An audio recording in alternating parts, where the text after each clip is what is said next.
was just a boy waiting for his ride until the police slammed him to the ground.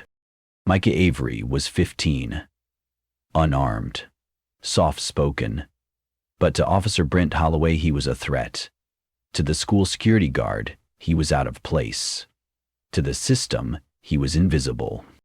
They thought he was just another black teen who'd stay silent, but when they picked Micah, they didn't know who they were messing with.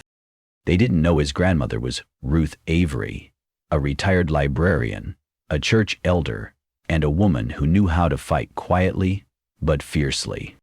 What came next wasn't just justice, it was exposure. Walls cracked, people spoke, and a city could no longer look away. Before we go any further, comment where in the world you're watching from and make sure to subscribe, because the story you're about to hear isn't just about one boy. It's about all of us. Dusk had fallen on Eastwood. The streets were still. Inside her modest kitchen, Ruth stood by the window, candle in hand. A single flame glowed in the silence, daring anyone to pretend they didn't see. They said it was just another day in the county courthouse. Fluorescent lights flickered. The air smelt faintly of old coffee and floor wax. Retired schoolteacher Ruth Langley had slipped quietly into the third row, unnoticed in her gray shawl and sensible shoes. She wasn't here in any official capacity, just a former civil rights volunteer watching over a local hearing she'd heard whispers about, something involving a boy. No press, no parents. But then came the sound. A sharp, open-handed crack, loud, deliberate, cut through the room like a thunderclap in a cathedral. The officer, tall and stone-faced, had stepped down the aisle without warning and struck Ruth across the face. No orders, no provocation, just the sting of flesh against flesh, and in that instant, the room changed. Ruth didn't stumble. She didn't touch her cheek. She simply stared at him. Her eyes, clear and dry, didn't show pain. They reflected knowledge, the kind of knowing only age and loss can teach. The judge froze. The stenographer's fingers hovered above the keys. Even the fluorescent light seemed to buzz a little quieter. And yet Ruth said nothing. No outburst, no accusations, just that unblinking, unwavering gaze. He had hit her, but she was the one shaking the room. Why does silence frighten those who think they hold all the power? The officer, suddenly unsure, looked around for affirmation. None came. Even his colleagues turned their eyes to the floor. The slap, meant to dominate, had only exposed him. It wasn't the first time Ruth had faced injustice, but something about this moment felt different. It wasn't just personal. It was historical. And in that long pause between violence and reaction, the courthouse, long used to ignoring, held its breath. Sometimes the most powerful resistance isn't loud. It's the stillness that refuses to yield. And in that stillness, something began to break. The slap echoed long after the officer's hand dropped. Ruth remained still, her back straight, her chin slightly raised, as if she'd known this moment was coming. But what came next wasn't what anyone expected. She didn't shout. She didn't cry. She didn't demand justice. She looked. And it was that look, sharp as a blade, yet full of something ancient and unbreakable, that began to shift the ground beneath their feet. Her silence wasn't surrender. It was strategy, a kind of still protest that didn't need banners or chants to make the room tremble. The officer, his name they would learn later was Deputy William Griggs, stepped back, not because someone made him, but because something in him recoiled. His knuckles were still red, but his posture faltered. He had struck a woman who did not flinch. What does it do to a man when fear no longer works? The judge cleared his throat, but couldn't find the words. The prosecutor tightened his jaw. A clerk dropped her pen. Yet no one moved, no one offered comfort or condemnation.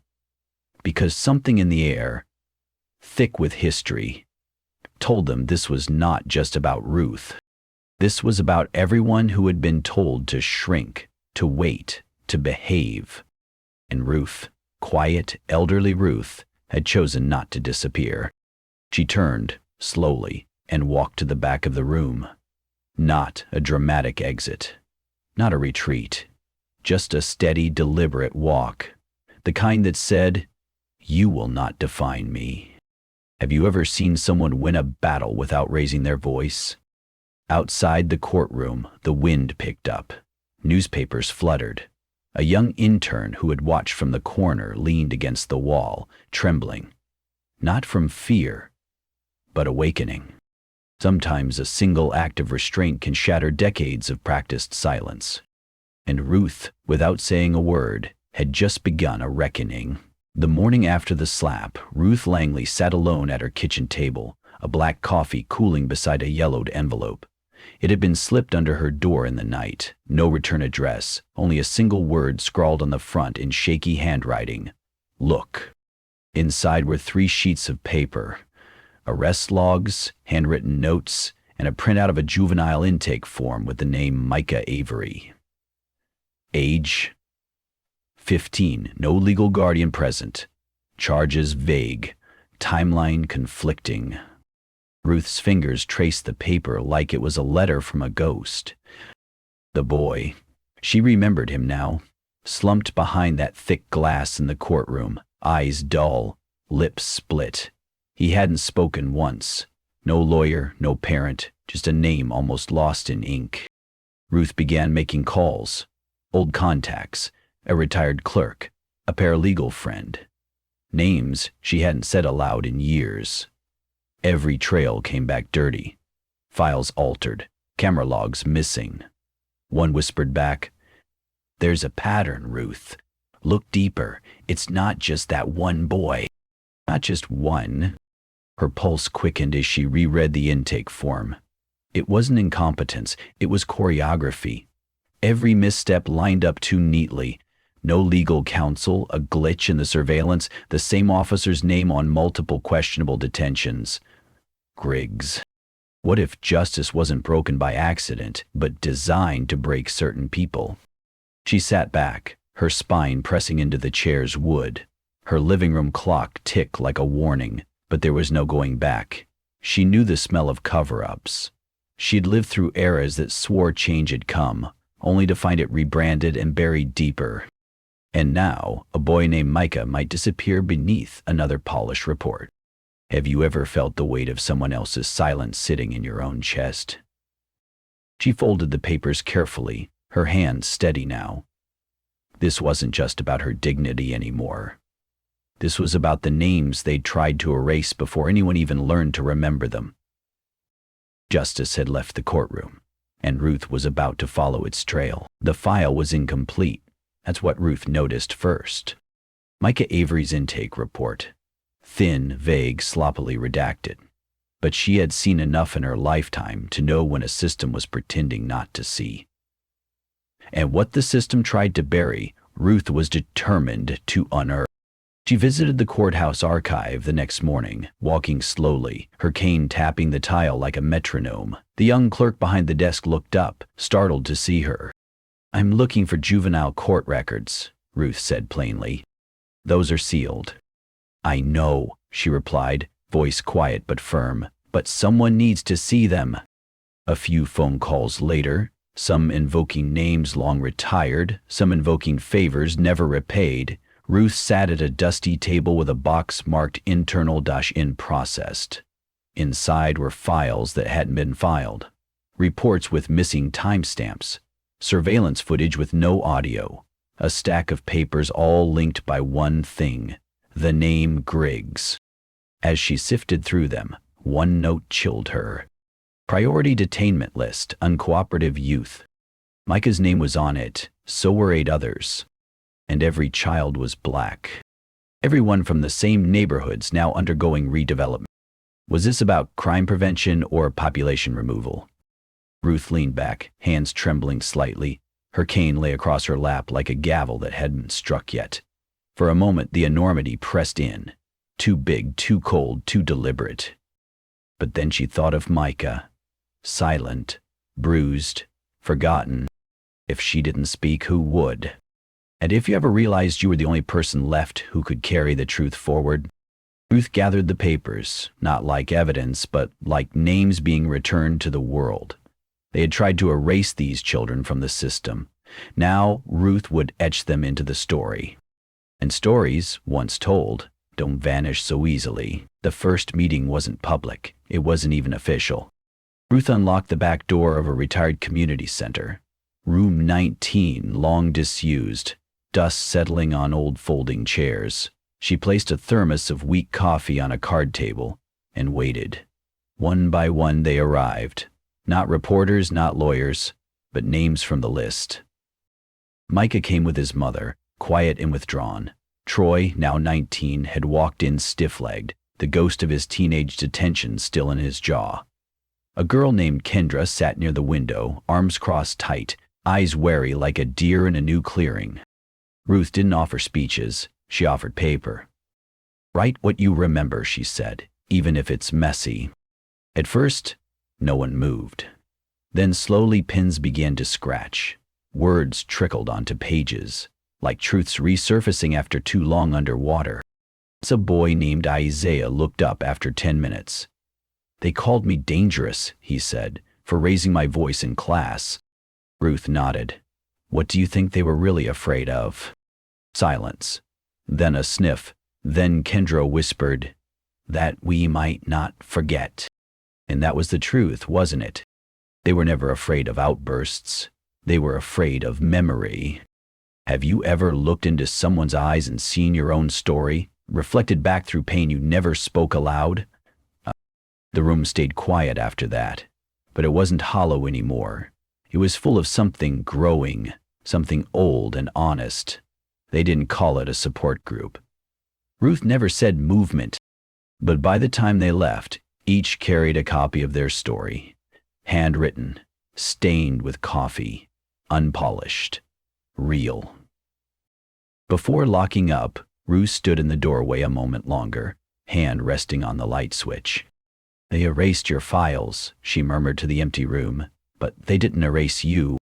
And for the first time in years, the dark didn't feel so heavy. The city council chamber was nearly empty that morning.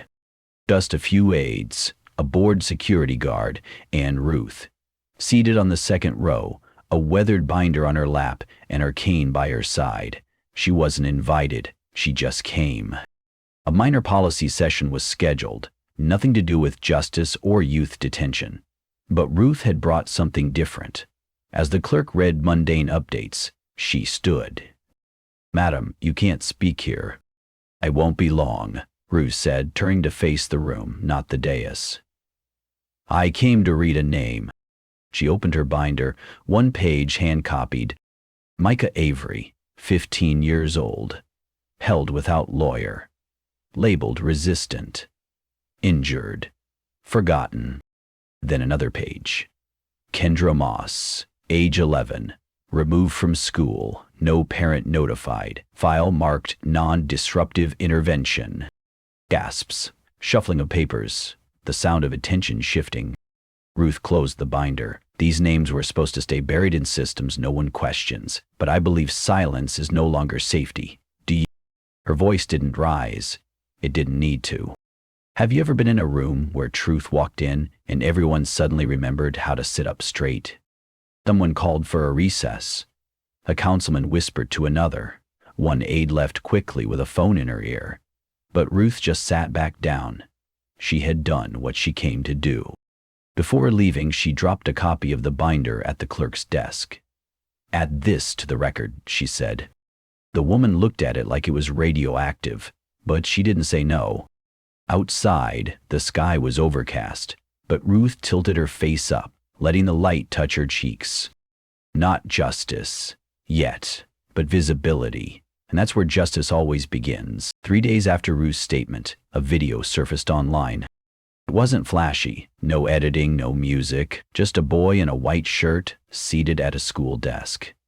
His voice shaky, but his words steady. "My name is Micah Avery. I didn't fight. I didn't resist. I was just waiting for my ride." He held up a photo, grainy, time-stamped, a bruise barely fading beneath his eye. "I want to be remembered not as a problem, but as someone who survived the system." The video spread like quiet fire, not a blaze, but 1,000 small flames, shared in family group chats, church bulletins, even printed and tacked onto laundromat corkboards. Ruth watched from her kitchen, tea cooling beside her untouched. She'd told Micah once, "You don't need to shout to shake the room," and now the room was trembling. How do you respond when a child asks not for justice, but simply to be remembered? Soon others followed. Kendra read from a notebook in her grandmother's kitchen. Troy filmed a message from his apartment, a sheet of plywood covering his broken window. Each voice, once muffled, now filled the silence that had protected the powerful for too long. And something began to change. A school principal called for a review of student search protocols. A local pastor preached on courage in the face of quiet wrongdoing. A retired officer left a folded note on Ruth's porch. "You were right. I looked away too long." Ruth didn't smile, not yet. But that night, she lit a candle in her window. No words, just flame. Because when truth finally speaks, it doesn't always shout. It flickers, steady and visible, until no one can pretend they don't see it. Sometimes the quietest voices carry the greatest strength. Ruth Avery didn't raise her voice. She didn't fight with anger or fists, but she stood firm. For her grandson, for justice, for dignity. Her story reminds us that even when the world seems loud and unfair, we don't need to match its noise. We can still choose grace. We can choose to stand up, not by shouting, but by refusing to sit down. As we grow older, we often wonder if we still matter, if our time to make a difference is past. But Ruth's story tells us otherwise. Wisdom, love, and courage don't age. They deepen. And sometimes, it is exactly our quiet strength, our long memory, and our calm presence that the world needs most. Have you ever thought about how many small moments you've shaped simply by being there?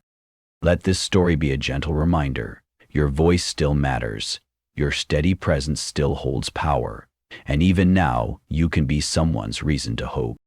In the hush of an early morning, Ruth sat beside Marcus on the back porch, watching the breeze stir the tall grass. There was no crowd, no camera, no applause. Only the quiet power of survival, of a bond unbroken by injustice. Her hand rested gently over his, weathered fingers steady and warm. They had come through the storm, not with rage, but with rooted grace. The town slowly began to see the truth. The school apologized. Officer Harlan faced an internal review, and Marcus, now a young man with steady eyes, returned to his music, this time invited to play at the town hall. Change did not roar. It whispered, in restored dignity, in doors once shut, now slightly ajar. If this story stayed with you, share it. Subscribe to Echoes of Racism so these voices don't fade into silence. In the meantime, I've chosen 2 stories I think will move you just as much. Take care, and we'll see you soon.